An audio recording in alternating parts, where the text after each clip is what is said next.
Complementando essa pergunta também, por isso que é importante você adquirir anestésicos de fontes seguras. Porque um anestésico de uma fonte segura, uma farmácia de manipulação reconhecida, farmacêutico também. Então isso é importante para você não estar comprando anestésicos com altas concentrações. Tem pessoas comprando anestésico que não sabem nem qual a procedência, não vem nem escrito no anestésico qual a concentração, qual a porcentagem de cada ativo que está sendo usado ali. Então isso é muito perigoso. Então vamos utilizar anestésicos de fontes seguras, para que não haja nenhuma intercorrência.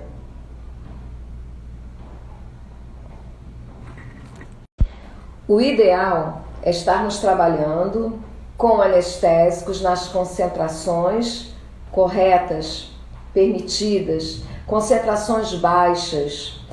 Quando você compra um anestésico na farmácia de venda livre, ele já vem nessa porcentagem permitida.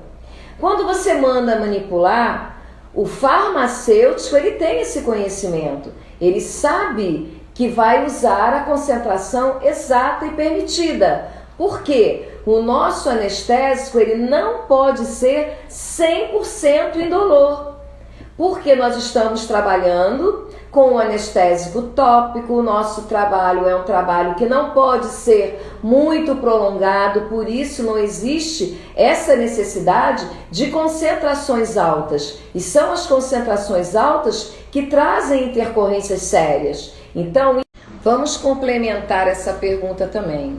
Quando você aplicar o anestésico no seu cliente e ele apresentar uma reação alérgica, que reação é essa? Uma vermelhidão muito grande no local, a pele fica edemaciada, fica inchadinha, a pele fica irritada, e se estiver incomodando muito o seu cliente, você vai retirar. Retira o anestésico com algodão embebido numa aguinha geladinha ou num soro fisiológico geladinho. E o importante também para o profissional é adquirir anestésicos de fontes seguras para evitar essas intercorrências, porque altas concentrações pode levar sim a processos alérgicos. Então, precisamos trabalhar com fontes seguras. Bom, se é possível a cliente apresentar alergia ao anestésico, é possível o cliente apresentar ou já saber, né, que tem alergia a algum componente da formulação do seu anestésico. Por isso é importante você fazer uma boa anamnese para o seu cliente antes de você iniciar o procedimento. Então ali na anamnese você vai saber se seu cliente já apresentou histórico de alérgicos, se ele toma alguma medicação, qual o ativo que ele tem apresenta alergia ou se já apresentou. Então é possível dessa forma. Então você precisa fazer perguntas para sua cliente para que você tenha um conhecimento do histórico de saúde da sua cliente. Só para complementar essa pergunta, o anestésico tem que entrar na pele sim, para que ele possa atingir as terminações nervosas e bloquear esses canais, para promover uma analgesia. Senão, o nosso objetivo não vai ser alcançado.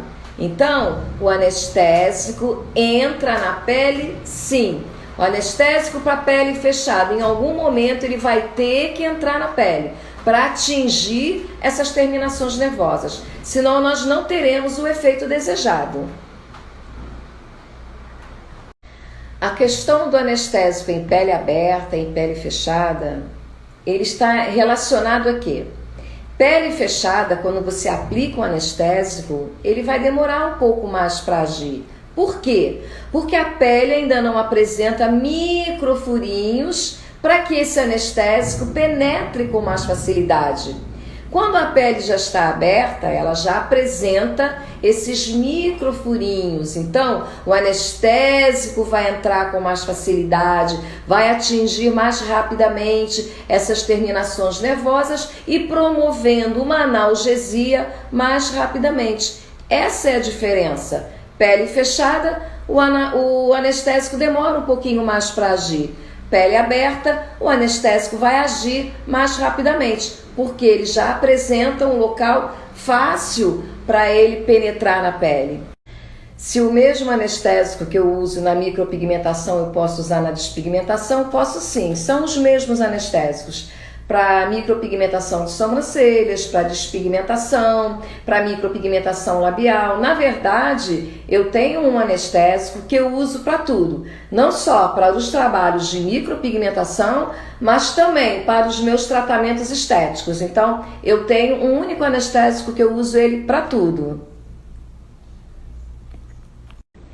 A sua cliente não vai poder usar o anestésico se ela for alérgica a algum dos componentes que contém na sua formulação. Mas você pode optar por outras técnicas, como por exemplo a crioterapia, que são os procedimentos geladinhos, frios. Nós temos o gelo, embaladinho, envolvido, Nós temos aquelas bolsinhas de gelo, nós temos também as esferas geladinhas que você envolve também. Nós temos também o laser. Tudo isso vai promover uma analgesia no local. Então, não podendo usar o anestésico, você tem outras opções para estar fazendo também. A sua cliente não vai poder usar o anestésico se ela for alérgica a algum dos componentes que contém na sua formulação. Mas você pode optar por outras técnicas, como por exemplo a crioterapia, que são os procedimentos geladinhos, frios. Nós temos o gelo, embaladinho, envolvido, Nós temos aquelas bolsinhas de gelo, nós temos também as esferas geladinhas que você envolve também. Nós temos também o laser. Tudo isso vai promover uma analgesia no local. Então, não podendo usar o anestésico, você tem outras opções para estar fazendo também. Não, o uso do anestésico não é obrigatório. E dependendo da técnica que você vai usar, nem se faz necessário mesmo, porque você vai atingir uma camada bem superficial. Mas muitas vezes precisamos sim fazer uso do anestésico para promover aos nossos clientes um conforto maior, porque o anestésico vai promover uma analgesia local e assim nós vamos poder iniciar e finalizar o procedimento sem que o nosso cliente tenha esse desconforto de estar sentindo dor, mas obrigatório não é.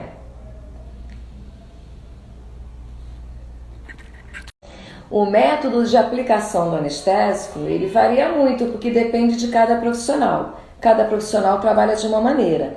Tem profissional que aplica o anestésico antes do procedimento, tem profissional que aplica o anestésico depois da primeira passada, ou do dermógrafo ou do tebore. Por quê?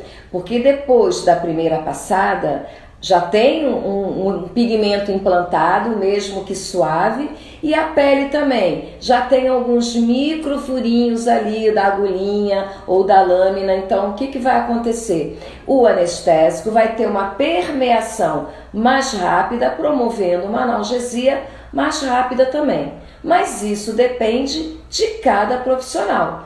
Cada um tem o seu método de trabalho e de estar aplicando anestésico.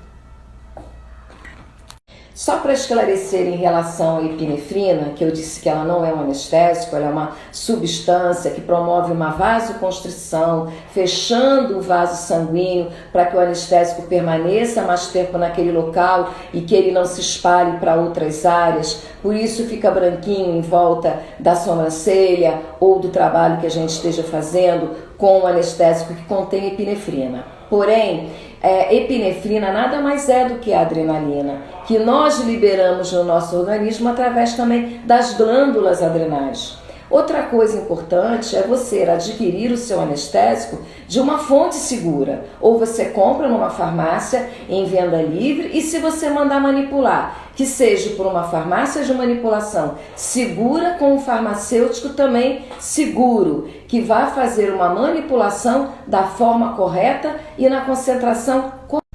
Bom, existem vários anestésicos, como a lidocaína, a benzocaína, a prilocaína.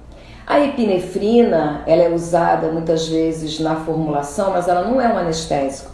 A epinefrina é uma substância que vai promover uma vasoconstrição no local, mais ou menos o que? Ela vai fechar esse vaso sanguíneo, né, esses capilares, para que o anestésico permaneça por mais tempo naquele local, sem se espalhar para outras áreas. E isso tem um tempo também, né, de acordo com as concentrações que foram usadas. E a epinefrina, ela está na menor concentração dentro de uma formulação.